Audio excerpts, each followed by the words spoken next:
Если, увидев название ролика, вы подумали, что мы решили сделать видеоэссе про Гульнур Сатылганову от безысходности и потому что у нас закончились темы, мол, все хорошее кыргызское кино и выделяющихся музыкальных исполнителей мы уже разобрали и так далее, то вы глубоко заблуждаетесь. Скорее правильнее будет сказать, что мы долго готовились к этому выпуску про женщину, во многом и определившую современное звучание кыргызской музыки.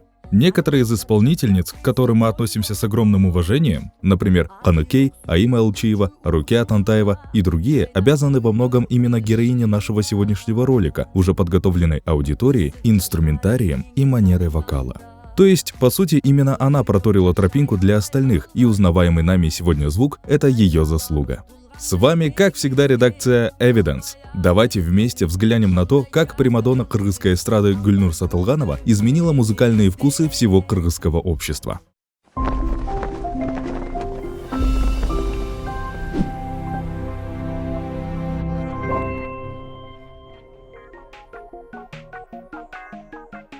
Отмотаем часы на 30 лет назад.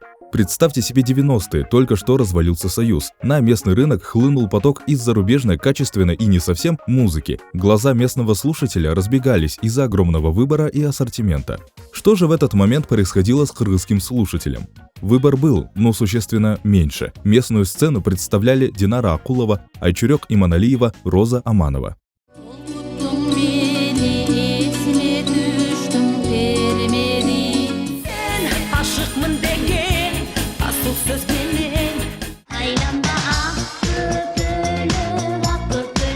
И дело не столько в малом количестве исполнительниц, а в однообразности манеры и стилистики пения. Вся тогдашняя кыргызская эстрада исполняла во фольклорно-эстрадной манере пения, был отчетливо слышен гортанный и преназаленный звук. Важно правильно понять нашу мысль. Если вы в 90-е слушали женских исполнительниц на кыргызском языке, то у вас был единственный выбор – слушать песни, да, разных певиц, но в одинаковой манере пения. Только так и исполнялись песни в те годы.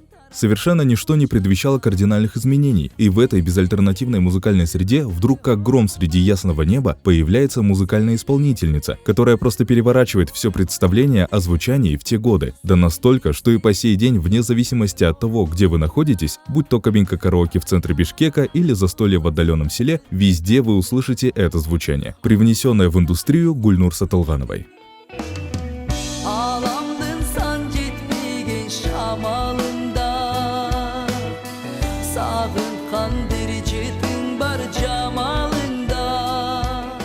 Давайте же кратко познакомимся с нашей героиней. Какой же путь пришлось пройти той, кто оказал определяющее влияние на музыкальные предпочтения кыргызского общества? Гульнур Абдаразаковна, хоть и однофамилица известного акына-импровизатора Токтугула Сатылганова, а также родом из Токтугула, удивительно, но его родственницей не является.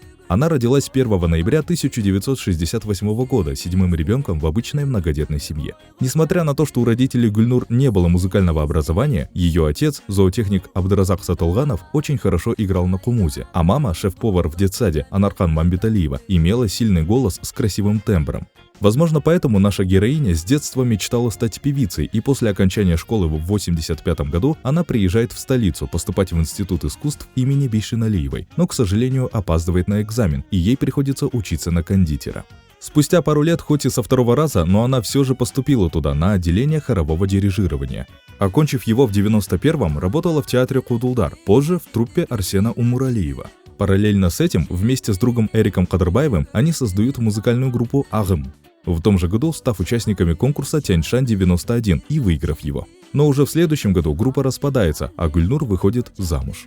В 92-м вместе с мужем они участвуют в ряде различных вокальных конкурсов, в том числе и международных, и одерживают победы. Славянский базар в Минске, Шабыт в Астане, Ысыкөлдө Кадыртун, Азия Даусы, международный конкурс тюркских исполнителей.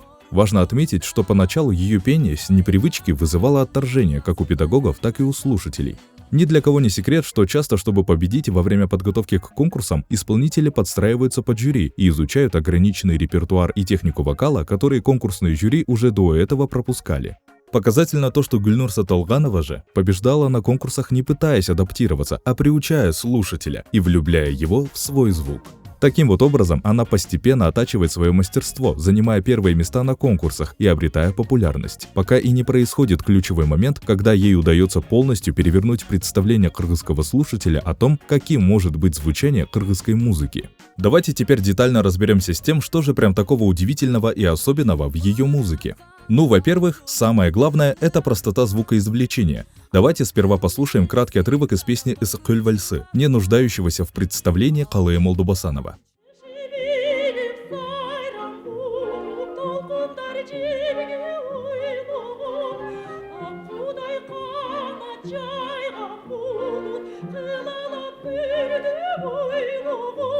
Как вы слышите, в этом волшебном произведении голос исполнительницы звучит в высокой тесситуре. Магический оркестровый аккомпанемент, все такое прям величественное и возвышенное. Но несмотря на все достоинства, есть одно большое «но». Голос звучит искусственно. Важно, чтобы вы правильно поняли нашу мысль. В любом пении создается искусственный, ненатуральный звук. И задача любого вокалиста превращать этот звук в естественный. Любой, еще раз, любой вокалист пытается во время пения сделать неестественный звук естественным. И в прослушанном нами примере, несмотря на все остальное великолепие, у вокалистки не получилось этого сделать. А Гүльнур Сатылганова извлекает звук очень просто, такое ощущение, будто она чуть ли не разговаривает во время пения, звучит очень натурально.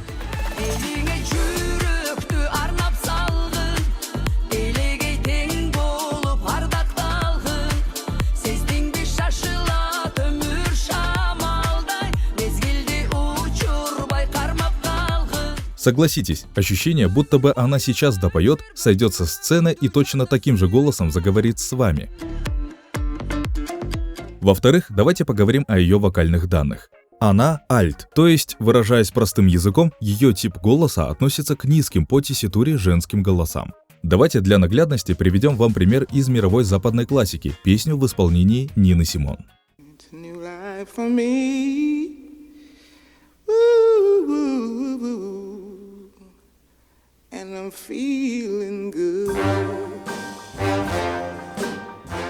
По сути, если брать чисто технически, безукоризненность исполнения и манера пения в приведенном примере точно такая же, как у Гүльнур Сатылгановой, ничем не отличишь. Но согласитесь, если бы вы жили в те годы где-то на Джайло в глубинке, вы вряд ли бы услышали Нину Симон.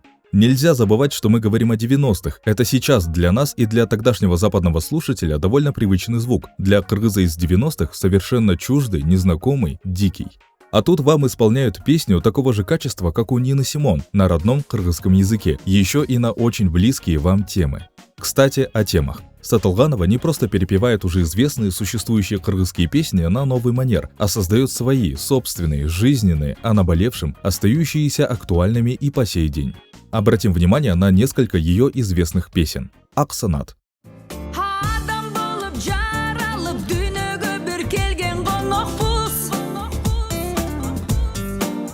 Обратите внимание на текст песни. Сложно даже выделить какую-то конкретную строчку из данной песни. Гүльнур Сатылганова говорит в ней о том, как важно проживать жизнь не завтра, не послезавтра, а сейчас, наполняя ее радостями, воспоминаниями и смыслами. Осман. Осман, осман, жыртылбайсың, сынбайсың, арбак көздү бир ордуңан жылбайсың. Это не просто ода, воспеваемая в честь абстрактного неба. Оно здесь выступает в качестве безмолвного свидетеля человеческих горестей, страданий и переживаний. Сатылганова создает сложную поэтическую конструкцию, заставляющую каждого слушателя ощутить себя небом, взглянув на свои проблемы и на тяготы общества с высоты птичьего полета и задуматься. «Синие степь».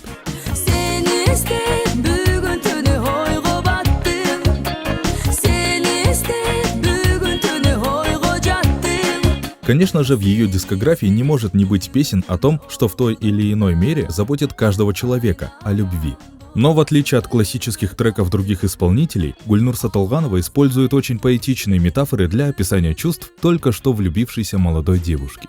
Конечно, это довольно субъективно, но почитайте строки. На наш взгляд, так искусно передать эмоции и ощущения через столь тонкие образы и сравнения может далеко не каждый.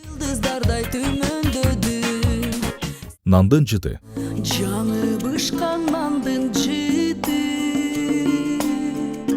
күндүн жайкы ысыгы,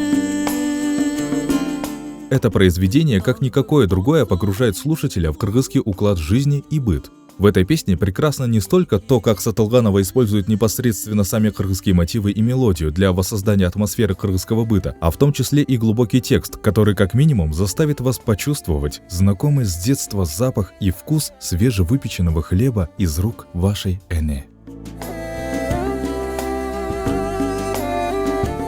Четвертое – это техника исполнения песен Гульнур Сатылгановой. Нужно понимать, что помимо всего вышеперечисленного, она очень техничная. Начать стоит с того, что для любого разбирающегося в музыке человека очевидно, что она четко понимает, в каких именно местах во фразе необходимо проставить акценты. Смысл песни усиливается из-за ее грамотной подачи. Правильно выбранная обертона к фразам заставляют слушателя окунуться в произведение. Вдобавок к этому, ее голосоведение безупречно на протяжении всего диапазона голоса. Неважно, высокие это ноты или низкие. Они звучат стабильно и без давления. Мы понимаем, что для непогруженного в музыку человека довольно сложно воспринимать всю эту информацию. В общем, вам придется поверить, что для Гульнур Сатылгановой совершенно не важно, где петь. Она продемонстрирует высокий уровень исполнения как на концерте, так и на застолье, даже если она болеет или недомогает.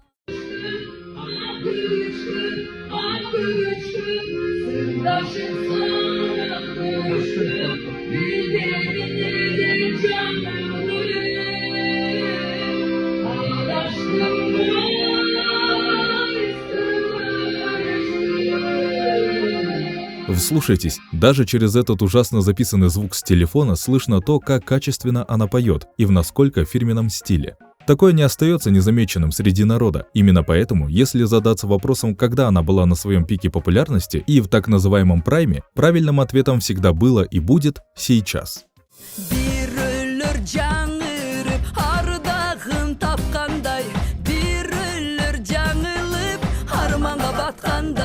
Пятое – это атмосфера. Нельзя не поделить этот пункт на два подпункта – тембр и музыкальный вкус. Ее тембр голоса сразу же легко отличить от других. Вновь переведем цитату Лучана Повороти из другого нашего ролика. «Я думаю, что у меня есть важное качество. Если вы включаете радио и слышите, как кто-то поет, вы знаете, что это я. Вы не перепутаете мой голос с другим».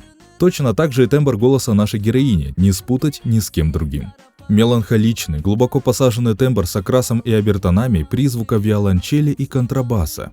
Он дает песне необходимое богатство и породу, где в общей гармонии красивейшим звучащим инструментом является именно ее голос. Если же говорить о ее музыкальном вкусе, то, конечно же, в ее репертуаре есть много треков с EDM-обработкой, под которые можно и хочется танцевать. Но вы точно не найдете у нее безвкусных, низкосортных шлягеров, которые она сама не хотела бы петь. Гульнур Абдаразаковна точно артистка с самоуважением.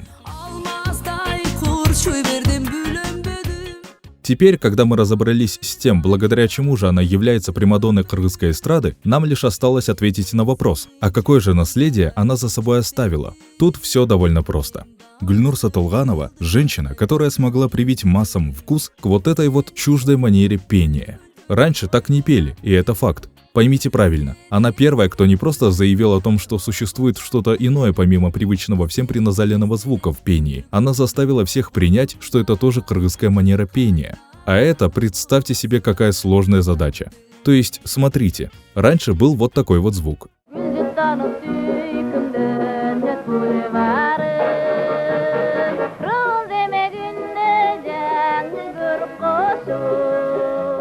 И только такой. А теперь кыргызский фольклор вполне себе ассоциируется с вот таким звучанием.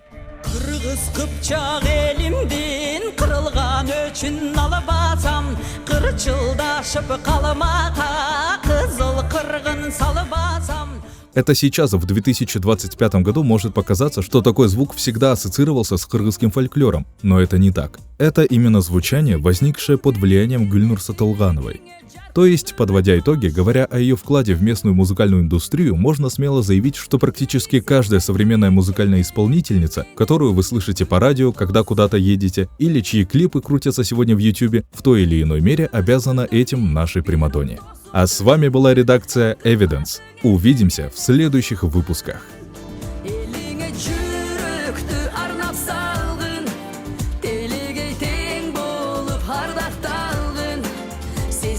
Şaşılat ömür şamalday mezgildi uçurbay karmap kalgın жүрегім